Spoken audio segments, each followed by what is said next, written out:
বোর্ডের সাথে কি করে কম্পিটিটিভ এক্সামগুলো কোয়ালিফাই করা যেতে পারে, এই ভয়টা আমারও ছিল। একদম। কারণ ফ্যামিলির পক্ষে কত টাকা ম্যানেজ করে যখন আমি কোনো ইনস্টিটিউটের সাবস্ক্রিপশন নেব, তো সেটা আমার পক্ষে একটা চ্যালেঞ্জিং ছিল যে আমি যেটা করতে চলেছি সেটা কি আদৌ ঠিক না ভুল, বা আমার আগে বোর্ড কোয়ালিফাই করা উচিত, তারপর হয়তো কম্পিটিটিভ এক্সামের কথা ভাবা উচিত। আর বিভিন্ন জায়গায় ডিসকাস থেকে শুরু করে বিভিন্ন আমি ইউটিউবে অনেক জিনিস দেখতে শুরু করলাম যে আমার পক্ষে কী করা উচিত। তো আমার তখন একটা মাথায় আছে যে বোর্ডে যে সিলেবাস আছে কম্পিটিটিভ এক্সামেরও সেই সিলেবাস। একটা জিনিস যে জিনিসটা আমি আরও কঠিন লেভেলে করতে পারবো সেটা করার পর কি বোর্ড ক্লিয়ার হবে না? আচ্ছা।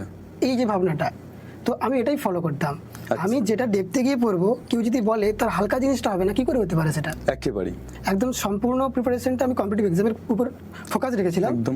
এবং তারপর জাস্ট এক্সামের আগে আমি সেগুলোকে কুইকলি বাইন্ড আপ করে নিতে শুরু করি, জাস্ট রিভাইজ করে করে। বোর্ডসটা কি পড়তেই না, না কোনো টিচারের কাছে পড়তে না, জাস্ট নিজে বাড়িতে দেখে নিতে? নিজে আমি একটা কাজ করতাম এক্ষেত্রে বলে রাখি, যে যখন কোনো একটা সাবজেক্ট আমার ওই প্রিপারেশন ওখানে যখন কমপ্লিট হয়ে যেত, তো আমি বেশ কিছুদিন বাদ সেই চ্যাপ্টারটা নিজে পড়ে নিতাম। আচ্ছা তো আমি দেখতাম যে কোনো প্রবলেম হতো না। আচ্ছা। যেটা অনেকেই ভাবে যে একসাথে কি করে হতে পারে, একসাথে তো করছি না, আমি একই পড়া দুবার জাস্ট রিভিশন হচ্ছে আমার।